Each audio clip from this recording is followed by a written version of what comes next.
ഈ 5 സ്ത്രീകളുടെ തിരോധാനവുമായി ബന്ധപ്പെട്ട ഏറ്റവും നിർണായകമായ ഘട്ടത്തിലേക്ക് ഇപ്പോൾ എത്തി നിൽക്കാൻ ഈ സെബാസ്റ്റ്യന്റെ കുറ്റസമ്മത മൊഴിയിലൂടെ സാധിക്കുന്നുണ്ട് എന്നുള്ളതാണ് നമുക്ക് മനസ്സിലാക്കാൻ കഴിയുന്നത്. ശരണ്യ സ്നേഹജൻ ചേരുകയാണ് കൂടുതൽ വിവരങ്ങളുമായി. ശരണ്യ, ഏറ്റവും നിർണായകമായ ഘട്ടത്തിലേക്ക് അന്വേഷണ സംഘം എത്തുകയാണ്. ആദ്യ ഘട്ടങ്ങളിൽ ഒന്നും സഹകരിക്കാതിരുന്ന സെബാസ്റ്റ്യന്റെ ഭാഗത്തു നിന്ന് തന്നെ താൻ കൊല ചെയ്തു എന്ന കുറ്റസമ്മത മൊഴി അന്വേഷണ സംഘത്തിന് ലഭിച്ചിരിക്കുകയാണ്. ഇനി ഈ 5 സ്ത്രീകളുടെ തിരോധാന കേസിലും അത് നിർണായക ഘടകമായി മാറും. പല വഴിത്തിരിവുകളിലേക്കും കേസുകളെ കൊണ്ടെത്തിക്കുമെന്നതിൽ ഒരു സംശയവുമില്ല, അല്ലേ?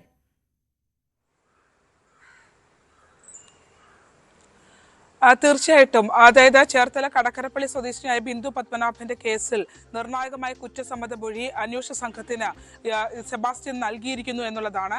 പ്രധാനമായും നമുക്കറിയാം, സെബാസ്റ്റ്യന്റെ പള്ളിപ്പുറത്തെ വീട് കേന്ദ്രീകരിച്ച് നടന്ന 5 സ്ത്രീകളുടെ തിരോധാനം, അതിൽ തന്നെ സെബാസ്റ്റ്യനുമായി ചുറ്റിപ്പറ്റി 3 സ്ത്രീകൾക്ക് കൃത്യമായ ബന്ധമുണ്ടായിരുന്നു എന്നുള്ളത് അന്വേഷണ സംഘത്തിന്, അതായത് അവർ ആരും ജീവിച്ചിരിപ്പില്ല എന്നും അവർക്ക് കൃത്യമായ ഒരു ഇൻവോൾവ്മെന്റ് അവരുടെ സെബാസ്റ്റ്യനുമായി ഇവരുടെ തിരോധാനത്തിൽ സെബാസ്റ്റ്യൻ ഉണ്ട് എന്നുള്ള ഒരു നിഗമനം അന്വേഷണ സംഘം എത്തിയിരുന്നു.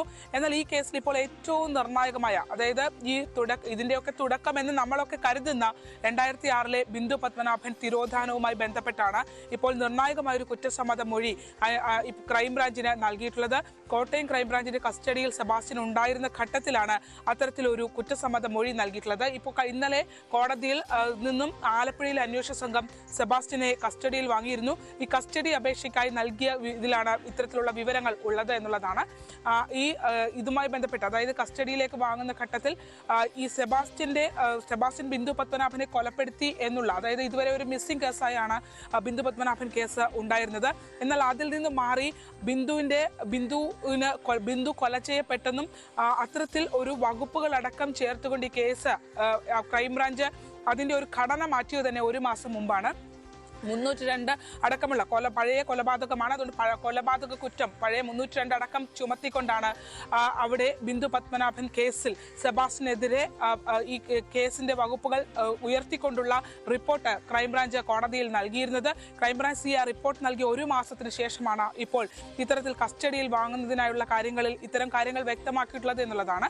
ബിന്ദു പത്മനാഭനെ അയാൾ കൊല ചെയ്തു എന്നുള്ള കുറ്റസമ്മത മൊഴിയാണ്. നേരത്തെ സൂചിപ്പിച്ചതുപോലെ തന്നെ സെബാസ്റ്റ്യൻ ഒരു ഘട്ടത്തിലും ഇത്തരത്തിൽ, നേരത്തെ നമുക്കറിയാം 6 കേസുകൾ, തട്ടിപ്പ് കേസുകൾ സെബാസ്റ്റ്യനുമായി ബന്ധപ്പെട്ട് ഉണ്ടായിരുന്നു. ബിന്ദു പത്മനാഭന്റെ സ്വത്തുക്കൾ തട്ടിയെടുത്ത കോടീശ്വരനായ, അത്തരത്തിൽ ധനം സമ്പാദിക്കാൻ കഴിഞ്ഞ ഒരാളാണ് സെബാസ്റ്റ്യൻ. അതിനുശേഷമാണ് ഇയാൾ അത്രയധികം ശക്തനായി നിയമ സംവിധാനങ്ങളെ ഉപയോഗിക്കാനും മറ്റ് അഭിഭാഷകർ കൃത്യമായ പരിശീലനത്തോടു കൂടി അന്വേഷണ സംഘത്തെ അഭിമുഖീകരിക്കാനും ഒക്കെ തുടങ്ങിയത്. ഈ ബിന്ദു പത്മനാഭന്റെ കേസിന്റെ തുടക്കം എന്ന് പറയുന്നത് 2017 സഹോദരൻ പ്രവീൺ നൽകിയ പരാതിയാണ്. പ്രവീൺ ഇറ്റലിയിലായിരുന്നു ഉണ്ടായിരുന്നത്. ഈ 2017 കാലയളവ് വരെ ബിന്ദു വീട്ടുകാരുമായി അകൽച്ചയിൽ ആയിരുന്ന ഒരാളാണ്. അച്ഛൻ്റെയും അമ്മയുടെയും മരണത്തിന് ശേഷം 2002 അമ്മ മരിക്കുന്നു. 2003 അച്ഛൻ മരിക്കുന്നു. അപ്പോൾ ഈ അച്ഛൻ മരിക്കുന്നതിന് തൊട്ട് മുമ്പ് പത്മനാഭ പിള്ള മരിക്കുന്നതിന് തൊട്ട് മുമ്പ് 3 ദിവസങ്ങൾക്ക് മുമ്പാണ് ബിന്ദു പത്മനാഭന്റെ പേരിലേക്ക് പത്മനാഭ പിള്ളയുടെ മുഴുവൻ, 2 മക്കളുണ്ടെങ്കിലും പത്മനാഭ പിള്ളയുടെ മുഴുവൻ സ്വത്തുക്കളും ഒരു പവർ ഓഫ് അറ്റോർണി ഉപയോഗിച്ചുകൊണ്ട് ബിന്ദു പത്മനാഭന്റെ പേരിലേക്ക് മാറ്റപ്പെടുന്നത്. അതിനുശേഷം ദിവസങ്ങൾക്കുള്ളിൽ ഈ പത്മനാഭ പിള്ളയും മരിക്കുകയാണ്. ഇത് മരിച്ച ശേഷം അമ്മയും അച്ഛനും മാസങ്ങളുടെ വ്യത്യാസത്തിൽ മരണപ്പെട്ടതിന് ശേഷം പിന്നീട് ബിന്ദു സ്വതന്ത്രമായി സ്വത്തുക്കൾ കൈകാര്യം ചെയ്തു എന്നുള്ളതാണ്. സഹോദരനെതിരെ ഹേബിയസ് കോർപ്പസ് ഹർജി സഹോദരനെതിരെ അത്തരത്തിൽ പ്രൊട്ടക്ഷൻ ഓർഡർ ഹൈക്കോടതിയിൽ നിന്നും ബിന്ദു പത്മനാഭൻ നേടുന്നു. സഹോദരനെ വീട്ടുകാരിൽ നിന്നും അല്ലെങ്കിൽ ബിന്ദുവിൽ നിന്നും അകറ്റുന്ന രീതിയിലുള്ള ഒരു ഇടപെടൽ ഉണ്ടാകുന്നു. ബിന്ദു അമ്പലപ്പുഴയിലെ ബന്ധുക്കളുമായി അടുത്ത് ഇടപെടുന്ന ഒരു സാഹചര്യം ഉണ്ടാകുന്നു.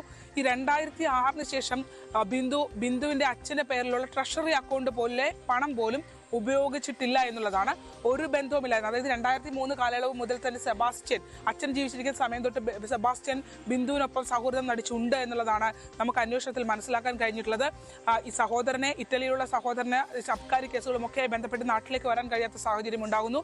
ബിന്ദുവിന്റെ അമ്പലപ്പുഴയിലെ ബന്ധുക്കളെയൊക്കെ തന്നെ പല ഘട്ടങ്ങളിൽ ബിന്ദു ജീവിച്ചിരിപ്പുണ്ട് എന്ന് പറഞ്ഞുകൊണ്ട് മരണത്തിനുൾപ്പെടെ പകരം ആളുകളെ ഹാജരാക്കി എത്തിച്ച് അവരെ തെറ്റിദ്ധരിപ്പിച്ചുകൊണ്ട് ബന്ധുക്കൾ കാണാനായി വരുമ്പോൾ ബിന്ദു ഓട്ടോറിക്ഷയിലേക്ക് കയറി പോകുന്ന അല്ലെങ്കിൽ വാഹനത്തിലേക്ക് കയറി പോകുന്നു, സംസാരിക്കാൻ താല്പര്യമില്ല എന്ന് പറയുന്ന പിന്നിൽ നിന്നുള്ള ദൃശ്യങ്ങൾ കാണിക്കുന്നു. അങ്ങനെ ആളുകളെ വളരെ ബുദ്ധിപൂർവ്വം കബളിപ്പിച്ചിട്ടാണ് ഓരോ കേസിലും ഈ ബന്ധുക്കളെല്ലാം പെട്ടുപോയത് അല്ലേ ശരണ്യ? അതുകൊണ്ടാണ് ഈ 2006 കാണാതായി എന്ന് കരുതപ്പെടുന്ന ബിന്ദു പത്മനാഭനെ കുറിച്ച് സഹോദരൻ ഒരു പരാതി നൽകാൻ 2017 വരെ സമയമെടുത്തത്.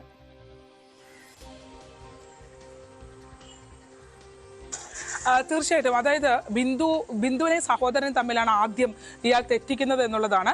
ബിന്ദുവിന്റെ സഹോദരന്റെ ഭാര്യ ഉൾപ്പെടെ വീട്ടിലുണ്ടായിരുന്നു. പക്ഷെ അച്ഛന്റെ മരണശേഷം ഈ പ്രശ്നങ്ങളൊക്കെ ഉണ്ടായി. ഇവരെ ഫാമിലിയെ മൊത്തത്തിൽ സ്പ്ലിറ്റ് ചെയ്യാൻ ഇയാൾക്ക് കഴിയുന്നുണ്ട്. അച്ഛനും അമ്മയും മരണപ്പെടുന്നു, സഹോദരൻ ഇറ്റലിയിലാണ്. ബന്ധുക്കൾ അപ്പോൾ ബിന്ദു എന്ന് പറയുന്ന ഒരാളെ കൃത്യമായി കൺട്രോൾ ചെയ്തുകൊണ്ട് പോകാൻ സെബാസ്റ്റിന് കഴിഞ്ഞു എന്നുള്ളതാണ്. മാത്രമല്ല ബിന്ദുവിന് ചില ലഹരി ഉപയോഗങ്ങൾ ഉണ്ടായിരുന്നു. അതൊക്കെ നമ്മൾ പറഞ്ഞു തന്നെ പോകണം. അത്തരത്തിൽ പക്ഷെ ഉന്നത വിദ്യാഭ്യാസം നേടിയ സ്ത്രീയാണ്. അന്നത്തെ കാലത്ത് അവര് ബാംഗ്ലൂരിൽ നിന്നും MBA പാസ്സായി നാട്ടിലെത്തിയ ഒരു സ്ത്രീയാണ്. അത്തരത്തിൽ ഇവര് ചെന്നൈയിലും ബാംഗ്ലൂരിലും ഒക്കെയായി പഠനം നടത്തി വന്നൊരു യുവതി കൂടിയാണ്. അങ്ങനെ ഒരാളെ സ്വാധീനിച്ച് ഈ കറക്റ്റായി സെബാസ്റ്റ്യൻ നിയന്ത്രണത്തിൽ കൊണ്ടുപോകാൻ സെബാസ്റ്റിന് കഴിഞ്ഞു എന്നുള്ളതാണ് ഇതിനകത്ത് ഏറ്റവും വലിയ നമ്മളെ ഞെട്ടിക്കുന്ന കാര്യം തന്നെ. ഓരോ സ്ത്രീകളെയും അയാൾ കൈകാര്യം ചെയ്ത രീതി എന്ന് പറയുന്നത് അതീവ രഹസ്യമായി ബന്ധങ്ങൾ സൂക്ഷിക്കുകയും ആ ബന്ധങ്ങളുടെ പുറത്ത് ഈ സ്ത്രീകൾ അവിടേക്ക് എത്തുമ്പോൾ ഒറ്റയ്ക്ക് കൃത്യം നിർവഹിക്കാനായി അയാൾ ആ കൃത്യനിർവഹണ സമയത്ത് ഒറ്റയ്ക്ക് ഇത് അതീവ രഹസ്യമായി കൈകാര്യം ചെയ്തുകൊണ്ട് പോകാൻ എല്ലാവർക്കും അറിയാം ഈ സ്ത്രീകൾക്കൊക്കെ എന്തൊക്കെ സംഭവിച്ചിട്ടുണ്ട്. പക്ഷേ അതെന്താണ് സംഭവിച്ചത്, എങ്ങനെ സംഭവിച്ചു എന്ന് വിശദീകരിക്കാനോ കണ്ടെത്താനോ മറ്റൊരാളെ സാക്ഷിയായി നിർത്താൻ സെബാസ്റ്റ്യൻ കൂട്ടാക്കിയിരുന്നില്ല. അതുകൊണ്ട് തന്നെയാണ് ഈ കേസുകളിലെല്ലാം സെബാസ്റ്റ്യൻ ഇത്രയും കാലം അങ്ങനെ നിലനിന്ന് പോകാൻ കഴിഞ്ഞത്. ഇതിൽ തന്നെ 2013 ബിന്ദുവിന്റെ ഇടപ്പള്ളിയിലെ സ്വത്തുക്കൾ വിറ്റു എന്നുള്ള വിവരം പുറത്തേക്ക് വരുന്നു. ഇടപ്പള്ളിയിലെ സ്വത്തെന്നൊക്കെ പറഞ്ഞാൽ കോടികൾ വിലമതിക്കുന്ന സ്വത്തുക്കളായിരുന്നു. ആ സ്വത്തുക്കൾ ഉൾപ്പെടെ വിറ്റ് സെബാസ്റ്റ്യൻ അതിസമ്പന്നനായി എത്തുന്നു. 2017 ബിന്ദുവിന്റെ സഹോദരൻ നാട്ടിലെത്തി സെബാസ്റ്റ്യനെ കാണാനായി ശ്രമിക്കുമ്പോൾ 4 മാസമാണ് അയാൾ പ്രവീണിനെ ഓരോ കാര്യങ്ങൾ പറഞ്ഞ് കബളിപ്പിച്ചുകൊണ്ടിരുന്നത്. ഏറ്റവും ഒടുവിൽ ബിന്ദു പ്രവീണിന്റെ പേരിൽ പണം അക്കൗണ്ടിൽ ഇട്ടിട്ടുണ്ടെന്നൊക്കെ പറയുന്നു. പക്ഷേ മറ്റു കാര്യങ്ങളൊക്കെ പരിശോധിച്ചപ്പോൾ ഇയാൾ പറയുന്ന കാര്യങ്ങൾ മുഴുവനായി കള്ളമാണെന്ന് അവർക്ക് മനസ്സിലാവുകയും ബിന്ദുവിനെ കോൺടാക്ട് ചെയ്യാൻ ശ്രമിച്ചപ്പോൾ ബാംഗ്ലൂരിൽ ഉണ്ട് എന്നുള്ള മറുപടി പറഞ്ഞ് അയാൾ ഒഴിഞ്ഞു മാറുകയും ചെയ്തു എന്നുള്ളതാണ്.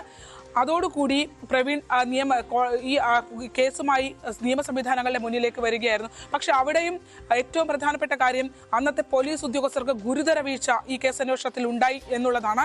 2017 ഇങ്ങനെ ഒരു കേസ് വരുമ്പോൾ ആഭ്യന്തര വകുപ്പിന് നേരിട്ടാണ് പ്രവീൺ പരാതി നൽകുന്നത്. ആ പരാതിയിൽ സഹോദരി കാണാനില്ല എന്ന് മാത്രമല്ല സഹോദരിയുടെ കോടികൾ വിലമതിക്കുന്ന സ്വത്തുക്കൾ 3 ഏക്കറോളം വരുന്ന വിവിധ ഇടങ്ങളിലെ ഭൂമി തട്ടിയെടുത്തിട്ടുണ്ട് എന്നുള്ളതിന്റെ കൃത്യമായ തെളിവുകൾ, പകരം വ്യാജ മുക്തിയാറിന്റെ കോപ്പികൾ, ഒപ്പം തന്നെ പകരം ബിന്ദുവിന് പകരം ഹാജരായ ആൾ ആരാണ്, രജിസ്ട്രേഷൻ ഓഫീസിൽ ഹാജരായത് ആരാണ്, ജയയുടെ വിവരങ്ങൾ ഉൾപ്പെടെ നൽകിക്കൊണ്ടുള്ള ഒരു പരാതിയാണ് നൽകിയത്. എന്നിട്ടും എന്തുകൊണ്ട് പോലീസ് ഒരു കൊലപാതകം നടന്നു എന്ന് സംശയിക്കാത്ത, അല്ലെങ്കിൽ ആ സ്ത്രീ അപായപ്പെട്ടു എന്ന് സംശയിക്കാത്ത രീതിയിൽ അന്വേഷണം നടത്തി എന്നുള്ള ചോദ്യം വളരെ പ്രസക്തമാണ്. ആ ചോദ്യത്തിന് ബിന്ദുവിന്റെ സഹോദരൻ ഉന്നയിക്കുന്നത് ഉൾപ്പെടെയുള്ള വകുപ്പ് തല അന്വേഷണം ഉൾപ്പെടെ വേണ്ടതാണ്. കാരണം അന്ന് ജില്ലാ പോലീസ് മേധാവിയായിരുന്ന സുരേന്ദ്രൻ, AG ലാൽ, അതായത് DYSP ആയിരുന്ന AG ലാൽ അടക്കമുള്ള ഉദ്യോഗസ്ഥർക്കെതിരെ ഗുരുതര ആരോപണം കുടുംബം ഉന്നയിച്ചിട്ടുണ്ട്. കാരണം അതിന്റെ ഒരു പരാതിയുടെ സ്വഭാവം നമ്മൾ പരിശോധിക്കുമ്പോൾ മനസ്സിലാക്കാൻ കഴിയുന്നത് ആഭ്യന്തര വകുപ്പിൽ നിന്ന് നേരിട്ട് ഫോർവേഡ് ചെയ്ത് ഇവിടേക്ക് വന്ന പരാതിയിൽ FIR ഇടാൻ 60 ദിവസം ഈ പോലീസിന് കുത്തിയതോടെ പോലീസ് സ്റ്റേഷൻ CI ആയിരുന്നു അന്ന് ഈ പട്ടണക്കാട് സ്റ്റേഷന്റെ ചുമതലയുള്ളത്. അവർക്ക് അത്തരത്തിലൊരു FIR ഇടാൻ പോലും, ഇത്രയും തെളിവുകൾ വന്ന കേസിൽ FIR ഇടാൻ പോലും 60 ദിവസം വേണ്ടി വന്നു. സെബാസ്റ്റ്യനെ അറസ്റ്റ് ചെയ്യാൻ 6.5 മാസക്കാലം പോലീസ് എടുത്തു എന്നുള്ളതാണ്. അതായത് സെബാസ്റ്റ്യന് കൃത്യമായി ആ പണം ഉപയോഗിച്ച് നിയമസഹായം തേടാനും പോലീസിന് മുന്നിലേക്ക് എത്തുമ്പോൾ എങ്ങനെ അതിനെ അഭിമുഖീകരിക്കണം എന്നതുൾപ്പെടെയുള്ള കാര്യങ്ങളിലേക്ക് വരാനും ഉള്ള രീതിയിൽ സെബാസ്റ്റ്യന് കൃത്യമായൊരു ട്രെയിനിങ് ഉൾപ്പെടെ ലഭിച്ചു എന്നാണ് ബിന്ദുവിന്റെ സഹോദരൻ പറഞ്ഞത്. അതൊക്കെ അവിടെ നിൽക്കട്ടെ. കാരണം ഈ കേസിലെ ഒരു വളരെ പ്രധാനപ്പെട്ട ഒരു ഘടകം അതിലുണ്ട്. കാരണം ബിന്ദുവിന് ശേഷവും സ്ത്രീകൾ അപായപ്പെട്ടിട്ടുണ്ട്. അങ്ങനെ അപായപ്പെട്ടു പോകാനും ആ സ്ത്രീകൾ മരണപ്പെടാനുമുള്ള കാരണം ഈ അന്വേഷണ സംഘം വരുത്തിയ വലിയ ഒരു വീഴ്ച അതിന് കാരണമായിട്ടുണ്ട് എന്നുള്ളത് ഒരു പ്രധാനപ്പെട്ട കാര്യമാണ്.